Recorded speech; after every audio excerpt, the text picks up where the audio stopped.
everybody. Welcome to our Meal Support Podcast. We're doing another of our conversations today and introducing one of our panelists, Dorothy Bonvillian. And I just learned to pronounce her name, her last name, and she explained it to me. And I'll let her explain it to you in a minute. How are you doing, Dorothy? I'm doing great, and I'm so glad to be here, Elizabeth. Thank you for having me today. We're so excited to have you on the panel. We just can't wait for all of the experience that you're going to bring onto the panel. So let me tell you guys a little bit about Dorothy. Dorothy has served for 48 years as a military wife to an Army Ranger. 48 years. I thought my 30 years was a long time. I don't want to put a 48 in front of that. I have to put a 33. He's got 3 years till he retires, and that's enough for me. That is enough. No, you'll keep going. Yeah, I will. I will keep going, serving in my own way that way. Yeah. Dorothy is the co-founder of Warrior Legacy Foundation. It's a 501c3 organization, and it is designed to connect the community and the veterans and the active duty families, as well as she's a coach, she's a mentor, and she's an encouraging entrepreneurship to military families worldwide. And that is huge for me because I tell people I was born an entrepreneur. I think I was an entrepreneur from the cradle. I had my first business at 13, and it was like an actual sales business, not like I was babysitting. Wow. I went out and started selling Avon, had to get my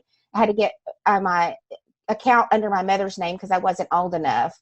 Opened my own little savings account and had my money go in the savings account and went out and sold and saved all that money and to do my next business. So I'm a serial entrepreneur. You're a serial entrepreneur. Yes. And I'm just the opposite, Elizabeth. I'm an educator.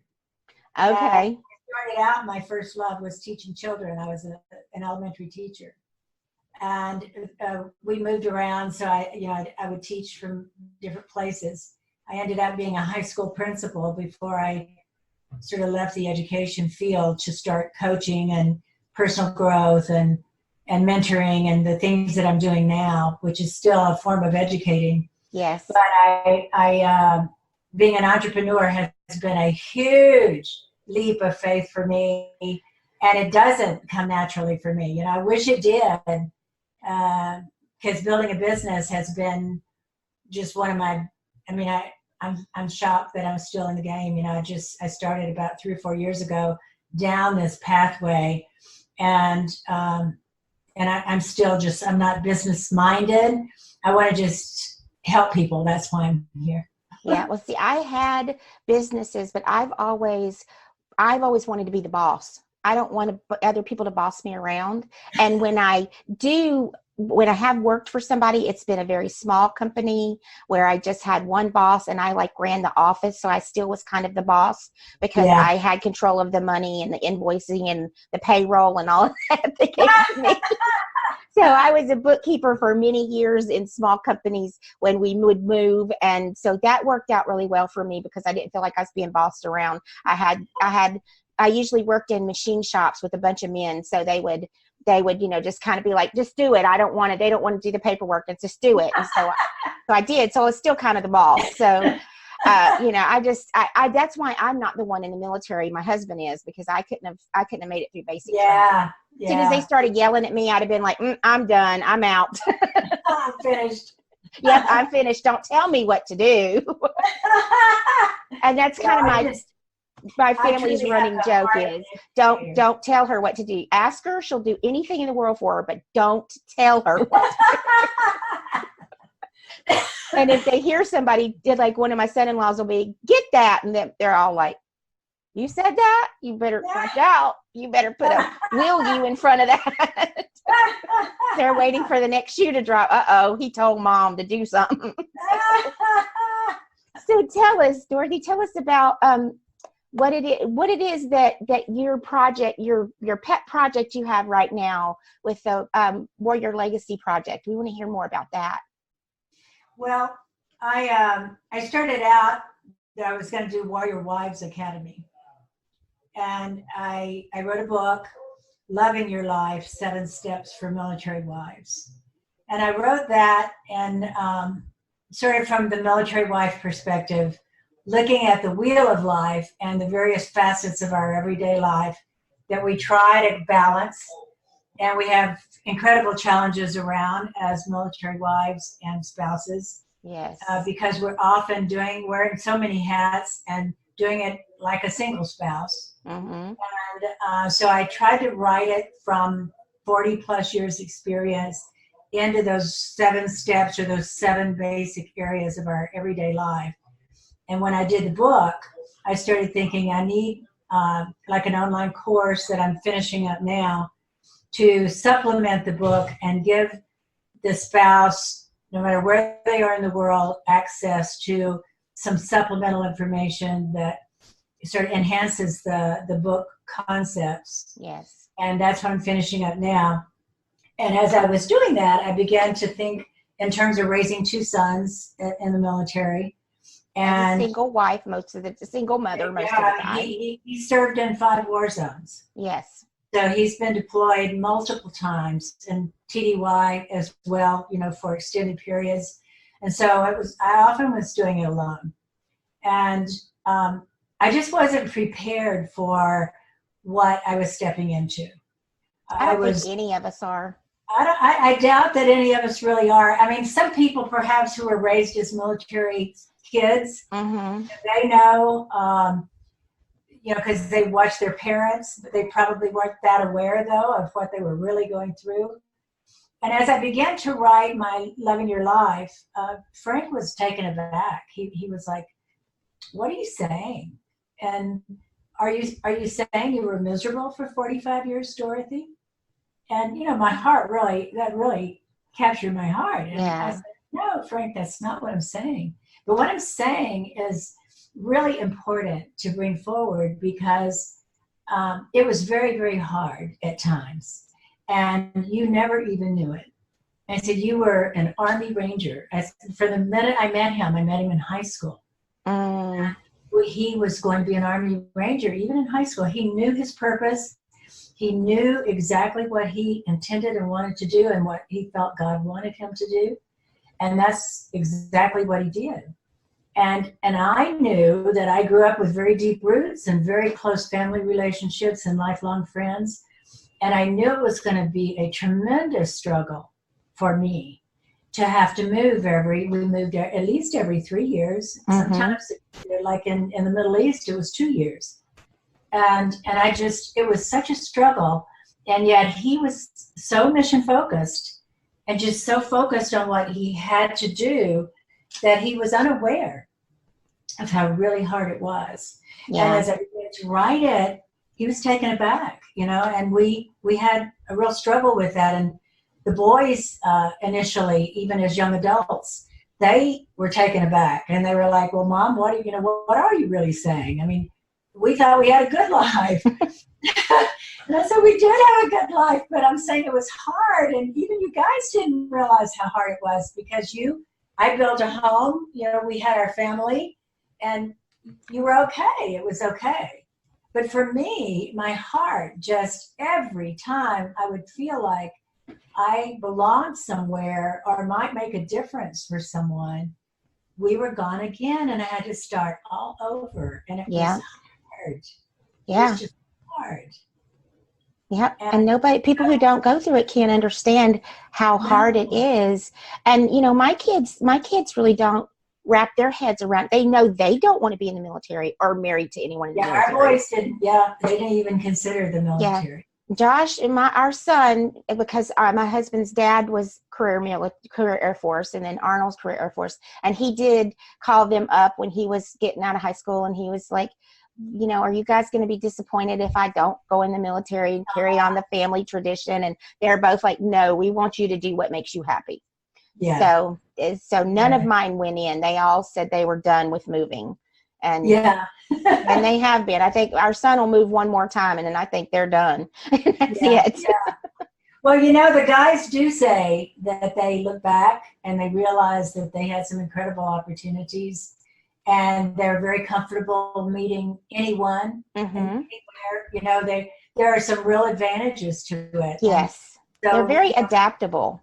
Absolutely. You become very resilient. Yes. The kids become resilient, and there are a lot of advantages. So you know, one of the things that I'm trying to be very cautious of as I talk and speak and write is to I'm very positive focused anyway. You know, it's just who I am. Right. But I want to be careful not to come across as being critical of the lifestyle, but I do want to be realistic about the lifestyle and then share strategies and techniques that I've learned as a military wife for almost 50 years now. And even as, you know, when he retired from active duty, he went back into government service and went into the intelligence field, and we still lived the same kind of lifestyle. He still deployed. And, you know, so we've gone on, and our whole life has been like that. And we'll be married 49 years this November. So that's how we've lived. And I've learned a lot. And I feel, well, I have a Jeremiah story. I'm just going to give you just a thumbnail of it. But, okay. But we were serving in the Sultanate of Oman with the American Embassy there. This was in the late 80s. And the second year into it, I had this sort of vision for a project that needed to be done there, an education project. And I had a contact there whose name had been given to me in Washington, D.C. I worked at that time because we'd already served over in Saudi Arabia at that point. And I had been working for the National Council on U.S. Arab Relations in D.C.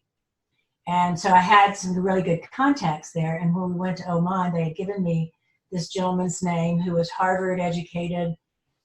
He was Egyptian born, so Arabic was his mother language. He spoke many languages, but he had done some really great work over there in Oman. And so I went to him with my idea for this project. And Frank just didn't think they would give an American woman this opportunity to lead a project in remote villages all over that country. Right. So he didn't even ask to extend initially. And he just said, that's not going to happen. He says, just not going to happen. He said, they may talk a good game, but they'll never sign on the dotted line. Well, they did. And so I ended up, they wouldn't let him extend. And I ended up staying alone in this Arab country and led an Arab research team. I mean, it was I have to write about this before I die. Yes. Anyway, I had run up against, I had just returned to country. We had come back, we'd gotten the family settled in the DC area again, and I went back alone. And I had run into some pretty overwhelming obstacles as a single female in charge of a highly visible project. Yeah. And so I was trying to go to sleep one night, and we were supposed to have a meeting with the Minister of Education the next morning. And I got a phone call, and they told me that Dr. Shauki, this person who had done the opening the doors for me to get the contract, had had a heart attack and died. Oh no. He spoke the language, I didn't. He had done field research for years. I had never done it. You know, he was Arab born. I was this Western female. I mean, I felt like the weight of the world and the United States because they called me the American because Bonvillian was too difficult a name. They called me the American, and I felt like the weight of this country was on my shoulders. And so when I hung up the phone, I went back to bed and I just started crying, and I was just sobbing, and I sobbed, and I thought, I can't do this without Dr. Shauki. I don't even really speak the language. You know, I just had basic conversation. Right. And we had to get technical information out of these villagers. And so as I went to sleep crying. And during the night, God's voice, I didn't have to, I was there by myself. I knew it was God speaking to me. And it's the only time in my life I've had God speak to me what it sounded like a verbal voice. Mm-hmm. I've had that one time. He speak to my heart quietly, you know, and you know it's God speaking to your heart. But this night, he said, get up and open your Bible. And I was like, I started crying again. I said, I can't get up. I can't move. I was in a fetal position. I literally woke up in a fetal position. That's stressed. Yeah. I was just overwhelmed. And I started crying again. I was in a fetal position. And I heard it a second time, get up and open your Bible. And I was like, I can't get up. I can't move. And I don't know how long I laid there, but I finally managed to get up, and I went into my little living room. I was in a little apartment, and I opened my Bible, just said, okay, God, obviously you know where I am. And I just randomly opened my Bible. I said, please speak to me. And it opened to Jeremiah, the first chapter, and my eyes went to verse 4 through 10. And where he says, Jeremiah was telling God, God had given him what he was supposed to do. And Jeremiah is saying, I can't do this. I'm a youth. I don't know the words to say. I'm afraid. All of the things that I was feeling in that foreign country all alone as a Western female, Jeremiah was saying to God. And I knew. I mean, he says, before I formed you in the womb, I knew you. Mm-hmm. It was like the earth shifted for me. And I knew that whatever I was going to need to do this was going to be brought to me. Mm-hmm. And so the story unfolds from there, but that's my Jeremiah story. And it was like, I knew from that moment forward that this purpose that I'm just now beginning to get a clear vision for, all these years has been stirring in my heart and stirring in my mind and clarifying pieces of the puzzle coming together. Mm-hmm. But that's what my Warrior Family Legacy is going to be about, is to help these young families to begin to realize the purpose in serving. Yes. The criticality of the role that the family plays to the mission being accomplished. Yes. Because the service member cannot do their job if the family is falling apart. You're right. And so that Jeremiah story it was so overwhelming. And we did the project, and there's a whole story around that. And it was just, there's all kind of amazing things about it, but maybe I can share it in a speech sometime. But it was, we got it done. They interviewed me on the 10 o'clock news. It was like, it was amazing things that happened there. But now I'm bringing all of this experience and learning and opportunity that can be available to these young families, and the legacy that they can begin to intentionally create. Yes. From an early age. Yes.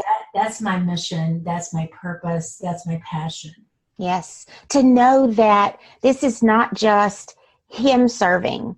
And I want the world to know that too. We don't wear the uniform, but we serve too.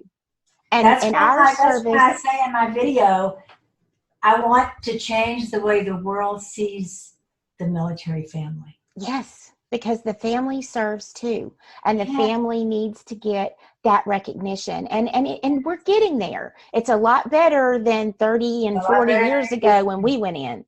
Absolutely. Because we were just kind of the second thought back then, but now they're starting to realize everything that happens at home affects that soldier and everything he does. Yes. And they're starting to realize the importance of this. And when my husband started telling his boss and his commander about this podcast, they're just like so excited, and they want to put it on the apps for the unit and on the apps for the base and all. And I'm like, because they are understanding now, finally.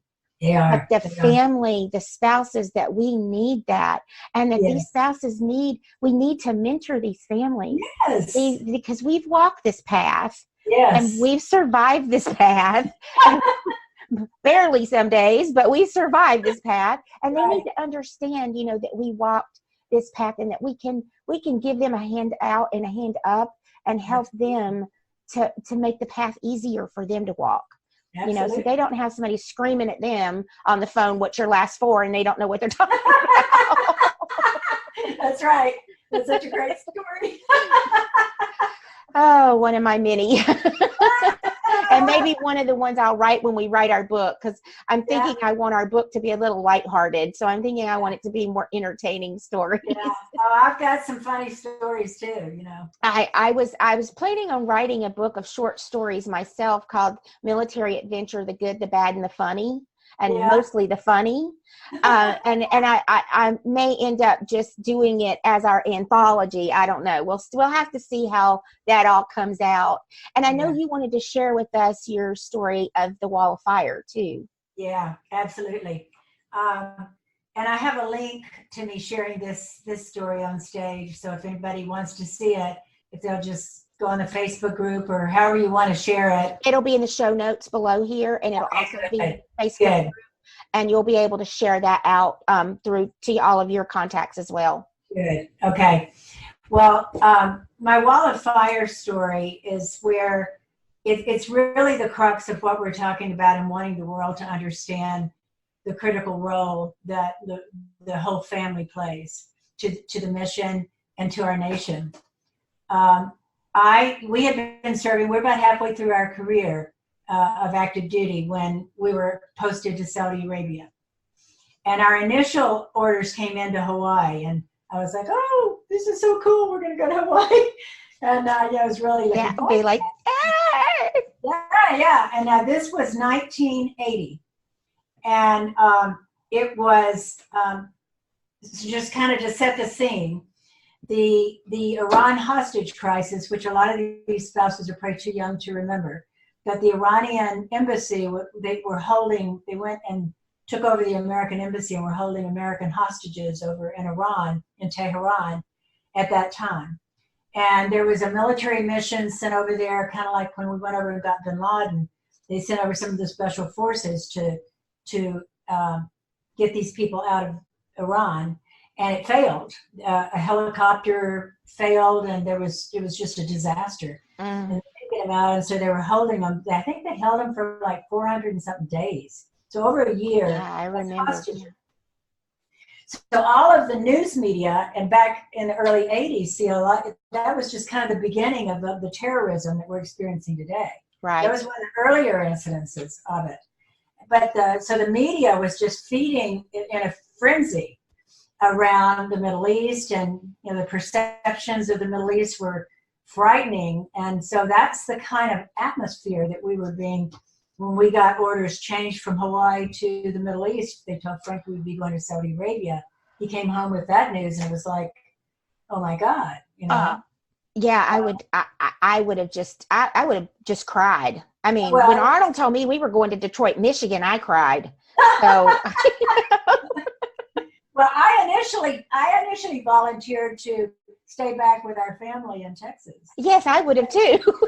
I mean, that was my idea. Is I think I think we'll just stay with Mother and Daddy, and you go on over there, and we'll see you a little later. Yeah, we'll see you when you get back. I was afraid for our sons. Yeah, Not I would have been much too. for me, but I was desperately afraid for them. At the time they were about, I can't remember if they were 7 and 8 or 8 and 9, because they were close in age. So I think they may have been 8 and 9. I'd have to figure it out, but. The plane, we flew on a C-5, the big military C-5 from Germany to Saudi, and we landed in Dhahran over on the East Coast, and we were posted over to the West Coast down near Yemen, actually, in southwestern Arabia, but that we first flew into Dhahran on the East Coast, and so we got to the terminal. And the plane stopped short of the terminal. You didn't pull up to the terminal itself. You stopped out on the tarmac. And as we were getting off the plane, I was just petrified. I cannot tell you the fear I felt going into this country at that time with Americans being held hostage. My parents, we'd left them back in Texas in tears, just begging me not to go, not to take their grandsons. They just feared they'd never see us again. Yeah. I was just heartbroken. So I stepped off that plane, and I'll never forget, the steps going down the tarmac, and it was August, so it was hot as Hades. There was like steam coming up off the tarmac. And I was, how fear can play tricks on your mind anyway. But I had each boy by the hand, and I got to the top step of the steps going down the tarmac, and it was like, and I could see there were Saudis. You wouldn't see this on an American tarmac, but there were Saudis just kind of walking around out on the tarmac with their long flowing gutras and robes, and I mean, it was surreal. I felt like I'd stepped into some other outer space or something. Like yeah, it was totally different. Yeah, completely different. Different smells, different sounds. I heard Arabic being spoken. I saw there were vehicles that pulled up near the plane, and they had Arabic writing on them. And I was like, it just seemed surreal. And I had each boy by the hand. And of course, they were scared too, because they had been hearing the news media in the States. They'd been hearing my parents beg us not to go. And they were scared. And I'll never forget looking out, and that heat coming off the tarmac, just, it was like a mirage of a wall of fire. And I remember thinking, because Frank was supposed to be there to meet us, and Daharan, who's supposed to have flown across country to get us. So I thought. You flew separate from him. Oh, yes, he'd gone. I'm sorry. Yeah, he preceded us over there. And we went home with the family for a month before we went over. So yes, I was alone with just the two boys. And so as I thought I saw this, it was just like a solid wall of fire in front of me. And I remember the thought of just wanting to turn and run back on that plane and fly back to Germany with that, the crew that had flown us over there. And the boys were looking up at me, scared to death, little eyes all big. Yes. And Trey said, "Mommy, are we going to be okay here?" And I remember thinking, "Oh my God, I don't know." And you don't want to lie to your child, but you don't want to tell them the truth either. Yeah, I didn't want to say I'm scared out of my mind, and I just don't want to go. I don't want to go. Right, because you got to be the solid rock. Yeah, you got to be. Depending on me, Yeah. I remember my mind going through this process of, do I turn around and go home, or do I walk through that wall of fire?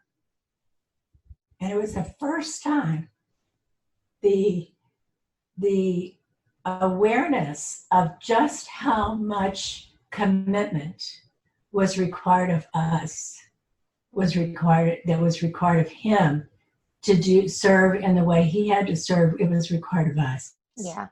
And I knew if I walked through that wall of fire that day, there was no turning back. That was my marker. It was a decision that I was going to go forward, and nothing was going to stop us. We were going to serve, and our service was just as important as his, even though we weren't wearing the uniform. Right. So that was my wall of fire, and it was a very difficult decision to make, because I really, at that time in history, was in fear of our life, and particularly in fear of our son's safety. Yes, I can imagine. Was he there to meet you? Did he make it there to meet you? No, he had not gotten to come across. Oh no. So what did you do? Had they sent somebody to pick you up? No, they had a military base there, and so they took us there, and then he came in the next day. Oh, okay. But he had not gotten to be there to meet the plane, But at he least was there the next day. You were on a base with other Americans, and they took us to the military base. Yeah, you weren't like just, I can imagine them trying to, put you in a taxi, and you don't speak the language, and they don't speak your language, and trying to put you up in a hotel, and I would have, I don't know what I would have done. I'm glad God didn't call me to do that. Thank you, Lord. It made me pretty darn tough, Well, you're a Texas woman anyway. Texas women are tough anyway. Yeah, so. Well, yeah, I guess God planted me in Texas so I could be prepared for some of this stuff. Yeah, there you go. I think that's why I grew up in the bayous of Louisiana, so I could be tough. Absolutely. Absolutely. Fighting Absolutely. off the alligators. That's why he put me there to prepare me for everything else I had to go through. Yeah. Yep. For Absolutely. sure. But that's So my wall of fire, and it was it ended up being a very rewarding 2 years. It wasn't easy. I mean, I couldn't drive a car in Saudi Arabia. Women can't drive a car. well, they're starting to now. Yeah, But I know. just now. Yeah, but here we are, what, 40 years later? Right. Did you have to wear the headdress and all that stuff? Yeah, you had to be really, really conservative. So when I would leave, we lived there. We lived on an American compound, big walled compound and all. But when you left the compound, yes, you covered. When we lived in Oman, you didn't have to cover your head. You had to dress conservatively, but it was more open and more, they were not quite so restrictive in Oman as they were in Saudi. But I mean, both of them, I grew leaps and bounds in those assignments. It was, it doesn't get much more different than that part of the world from the way our worldview. Yes. And the way we're raised. And I know, I know we hear a lot of times stuff about, we heard this comment, a while back about, well, these women, Southern women and women in the middle of the country, they vote the way their husbands and their sons and their bosses want them to. And I'm like, excuse me? Why don't you come on down and figure this thing out? Because that is not how it is. Absolutely. Us Southern women are tougher than you give us credit for. We are. Nobody tells us what to do. That's right. We'll tell you, bless your heart while we do it. Yes, we will. We will bless your heart, and it's not a good thing. For sure. That's right. Yeah, exactly. Because we grew up right there, Louisiana Tech, because I grew up in the Arklatex right there, Louisiana, Texas, Arkansas border. So I grew up right in that area too. So we don't know. I know a lot of Southern women, and I don't know any that vote or do much anything else the way their husbands tell them to. And part of it may be generational, Elizabeth, because my mother always kind of followed my daddy's lead on stuff like that. Yeah. Well, I was just raised by very strong, independent, hard-headed, stubborn women. And the men in our lives just have to adapt and overcome. And I remember telling my husband that because my father-in-law always ran his house the way he ran his unit. And so everybody marched to the beat of his drum and nobody stepped out of line. Yeah. Well, when he took me over to meet them the first time and we left and he was already talking about getting married and I was like, I don't know if you want to marry me. And he's like, why? I said, because I'm not like that. You're not, that's not how I'm going to be. And he said, exactly. Because that's not what he wanted. He wanted a woman that was going to be independent and self-sufficient. And we had no idea we were going to be military at that time. He didn't go in the military until 5 years after we got married. Oh, wow. And we had a child and another one on the way when he enlisted. And he enlisted and was enlisted for 9 years, went back to school at night, got his degree, went to officer candidate school, got through officer candidate school at 35, which was the cutoff, was 35. Wow. Graduated on Thanksgiving and he turned 35 on December 17th. Oh my gosh. And then we started all over again as a lieutenant and started back up. So I tell people, I know all ends of the spectrum. I know all of it. I know all about both of it. But not the overseas. You guys have me on the overseas duty. I've been to Germany on a 2-week deployment with him, but that's all the overseas I've done. I've been stateside otherwise. When he's gone, because he's reserves and Department of Defense, he's what they call an ART, an Air Reserve Technician. So when anything breaks out, they activate him and they send him solo. They don't send me with kids. Yeah. So we've always stayed. And I'm surprised that they sent you. I mean, I guess maybe back then they sent the families, but I know now these guys that go over, they don't send their families with them. No, I know. Play them. Yeah. Back then, like I said, it was kind of the beginning of terrorism. Yeah. And, so the service member generally does better if the family's with them. Yeah. And so they did have us there. but it was hardship. A lot of couples didn't make it through. A lot of wives came home. They just couldn't deal with it, particularly in Saudi, because it was very restrictive. But, I went with this fear of that they were just different people with different values that saw the world in a completely different way. Mm-hmm. And I found, there are good people everywhere. There are good people all over the world. And, yes. and they were kind to us. They were interested in us. We made friends in that part of the world, and I wouldn't take anything for having served there. But I guarantee you, I was petrified going in.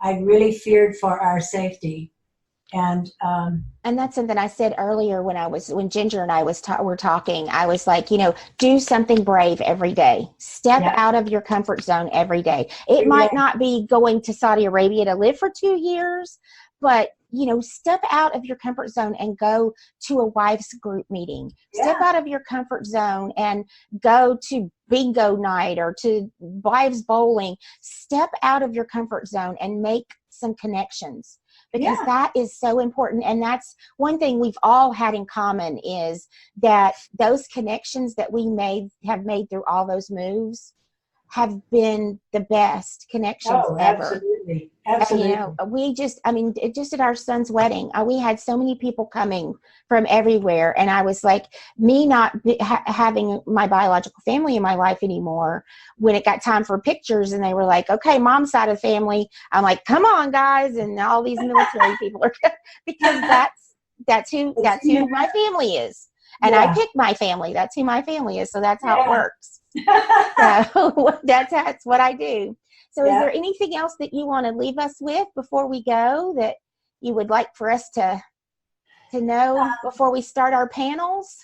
Well, just I'm available. I have my new website is Warrior Family Legacy Foundation. Yep, all of that will be in the show notes down below. So look in the show notes.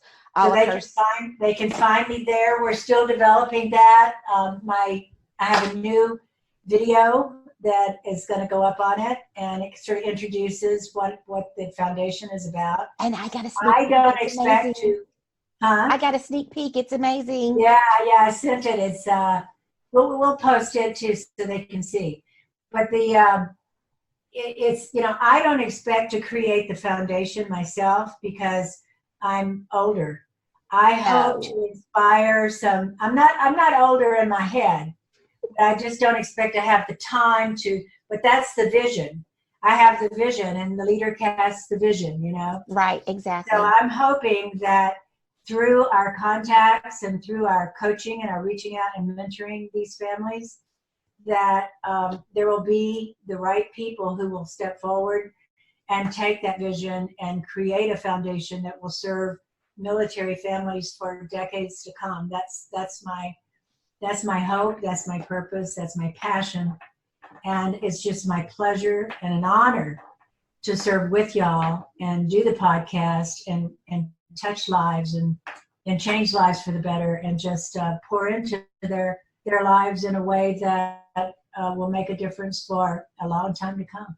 And it's our honor to have you with us and to have all of your years of experience and knowledge to pour into us and to pour into these new young spouses and support people that are coming along that want to listen, and even our non-military people who want to listen, who are curious. They want to know what it's like. They want to know what this military life is like. And so I've had so many people that have no affiliation with the military at all, but they're curious. And I'm like, this podcast is for you too, because then once you hear some of these stories, you'll appreciate our military members and the families a little bit more. Absolutely. And that's my goal, is I want them to understand that it's a hard job, and they need to, they've gotten really, really good at celebrating the members. Now they need to move a little bit further into celebrating the families too, and the spouses too. And so that's kind of my mission. And so we're gonna figure this out. I've already lost one podcast. We're gonna have to redo. But I haven't told her yet. I'm not telling you who it is. We won't tell you. But See, you're still moving forward, and that's what we do. That's what military spouses do. I don't know how to quit. I tell people I had my DNA done and QUIT was not in there. So it was not. It did not come back with QUIT at all. So, Me either. Me either. I don't know how to quit. I grew up on a farm with, like I said, a bunch of strong women, and you just keep going. You just pick it up and keep going. So that's what we're going to do. So I'm going to remind everybody one last time, we're with Dorothy Bonvillian, now that I know how to pronounce her last name and I can remember it. And all of the show notes are going to be below the show. And you will be able to look her up on Facebook, her website, all of her social media links are there. You'll be able to see her videos and everything and see what she's doing and what she's got coming forth. And then she's going to be on our panels 2 times a month. So I'm excited about that. We're going to see how that's going to go with 3 or 4 of us trying to talk around each other, but we're going to figure it out. So we're military wives. We figure it out. We figure it out. Yes, we do. And we figure it done. Yep, we figure it out and get it done. Yep. So thank you so much for letting us have this conversation and get to know you today. And I can't wait for our podcast to get started and our panels to get going. Me too. Okay. See you soon. Thank you. Bye. Thank Bye. you.